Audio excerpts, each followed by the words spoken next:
So welcome back to another episode of StreetVN. So this is me too, and me, Liesel.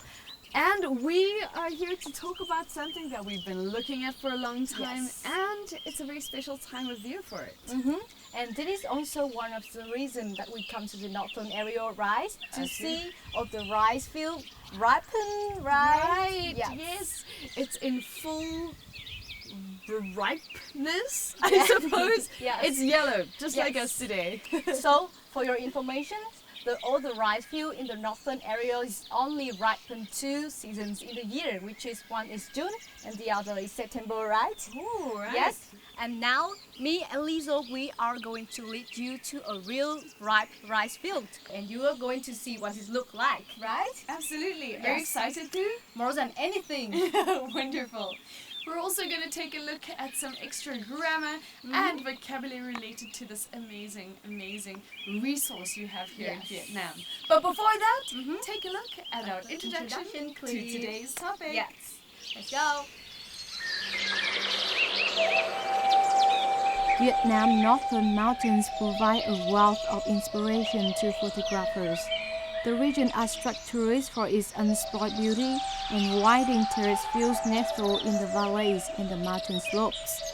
Terrace fields have become a typical feature of local inhabitants. The history of terrace rice field is associated with the history of the residents of the ethnic groups in Vietnam northern mountains. Their cultural values are reflected in the farming experience, production customs, the formation of terrace fields of each ethnic group. Normally, the harvest time for gold rice field divides into 2 seasons, one in June and the other in September. However, terrace rice fields throughout the northern area are not ripened evenly. Some rice fields may be ripened later than the other. The land exploitation and the rice cultivation has been maintained from generation to generation over hundreds of years. Each terrace field creates a beautiful picture on the hillside. Together with the formation of terrace fields and the sedentary farming, ethnic groups, the northern mountains have adopted many traditional festivals and cultural activities associated with the agricultural production.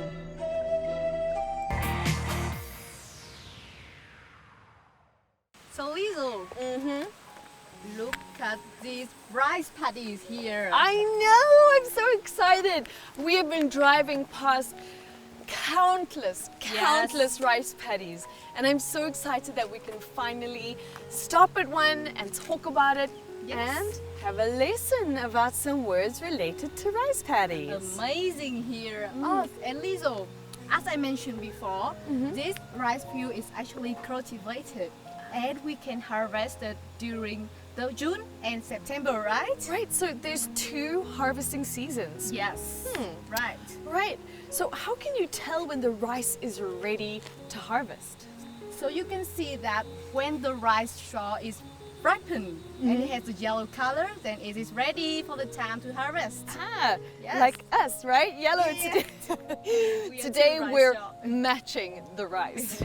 I think we was like all ready to visit the rice now. Yeah, we're perfect for that today. Yes. So I find it so interesting that in the mountainsides, the rice isn't just one flat field, right? Yes, yeah. They have to be cut into the mountainside. They are terraced. Yes, you have your point there. And the terraced rice field is actually a specialty in the northern area in Vietnam. In only the northern area that we have the terraced rice field here. It's so beautiful. It's amazing. Yes. Oh, apart from being amazing, I'm really interested in the ecology and how they cultivate the rice related to using water in the rice paddy. You mentioned that there's something interesting that they do with that. Speaking of the water in the rice field, there is actually one more specialty. You know what? What? Is they raise the carp fish inside the rice field. Wait, there are fish in the rice field? Yes, there is actually fishes in the rice field. And for the purpose, the fishes will eat the insects and protect the rice field. Such an amazing and a smart way to combine. They work in like a harmonious symbiotic relationship. Some big words, but it just means that the rice the water and the fish work together. Because of the rice, they put in the water, and because of the water, they can move. They don't use insecticide or pesticides. They're fish who eat the rice, and they can also eat the fish. Yes, right. And also the codfish is actually a traditional dishes of the people around here in the area. That's amazing. I always thought the fish came from the rivers, but now I know they're from the rice field. So they use the fish both for the purpose of protecting the rice and also turn it into a traditional dishes. Such a smart way, right? Very smart. Yeah. Really learned a lot today here.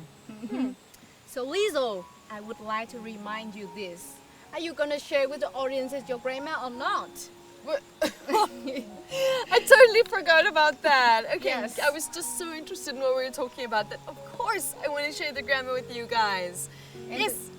And the grammar will relate to the vocabulary of the rice field, right? That's correct. It's going to be about countable and uncountable nouns. I just Yes. found that there are so many uncountable nouns in this episode that I wanted to talk about that today. So are you ready? Yep, Let's go.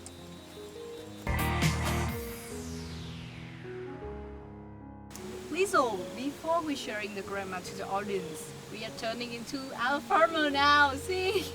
I always knew that deep down you're actually a farmer too. Really? I'm so potential, right? You got potential for sure. And this one is the rice field. Okay, yeah, here we have got our rice. And speaking of the rice, is this 2 rice straws? Is that- 2 rice straws, very good. Straws of rice, that's correct. So We're is talking it- about uncountable and countable nouns, Yes. So right? do you think that is countable nouns? I think that this stalk, stem, piece of straw is countable, but the rice is an uncountable noun. Okay. Oh, right. So Get nouns it. are nouns are made, as we said before. We said they're uncountable and countable. Yes. And the countable, we have singular nouns and plural nouns. Okay, so we could say this is a stalk, right? Yes. Stalk, 1 stalk, 2 Two stalk. straws. Stalks, very good, yay! So those are plurals and the Yes. singular. But now let's look at the uncountable nouns, okay? Like rice. There's no such thing as rices, okay? It's just right. rice. How can we count rice though? What can we have rice as a multiple of?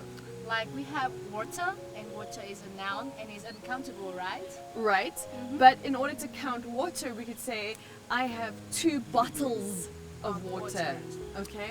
Right, So I right. can't count the water itself, but I can count what I put the water in. Like Yes. rice, I've got 2 bags of rice or 2 kilograms of rice. Okay? And also to be sure, with uncountable nouns, we have to be sure when we use many or a lot of. We say we have a lot of plus an uncountable noun. Yes. I have a lot of rice, but I have many bags of of rice. rice. Thank you, Right. Tu is now on I it. understand now. Right. Thank you, Liesl. Do you have any more examples of uncountable nouns that Uncountable the nouns. audience can relate to? Like I think, thanks to Liesl, I have a lot of information or a lot of knowledge about grammar now. Is that correct? I love that. Yes. Very good. And audience. Yes. Audience is an uncountable noun. I cannot have audiences. Just audience, or there is a big audience here tonight. We would say that. Wow. We have big audience in front of us here, right? And so, and I hope you guys are learning lots of English and having fun with us at the same time. Yes. Do you have any challenge for you, for me? Yeah, for me and for you. I'm going to try and Yes. remember 5 nouns that can challenge to put them,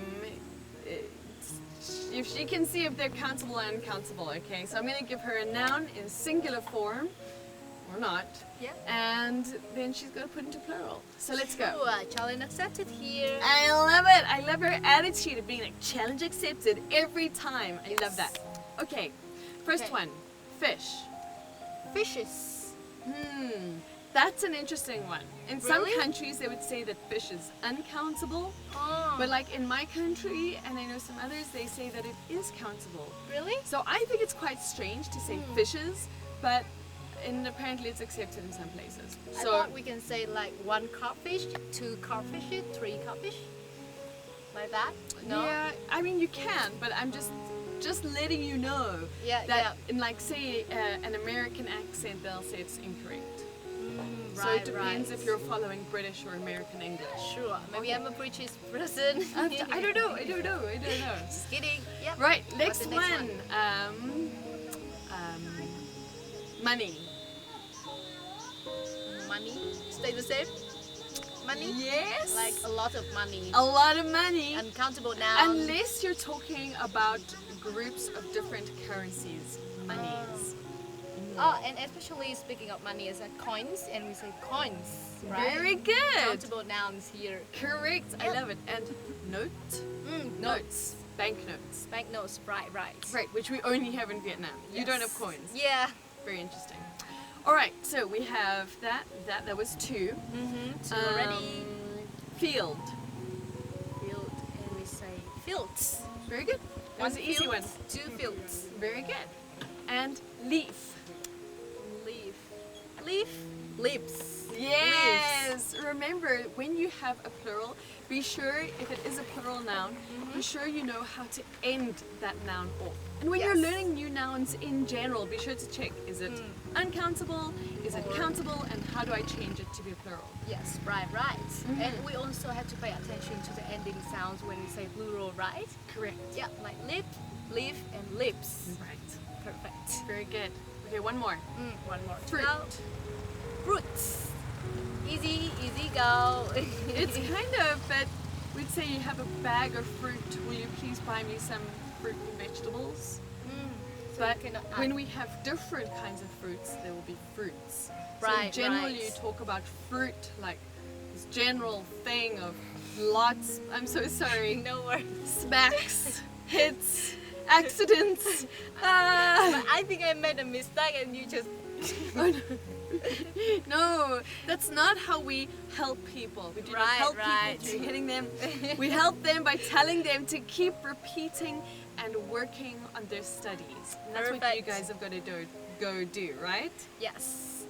So I think that is the end of our grammar lesson here, right? Yes, it is. Thank you for listening.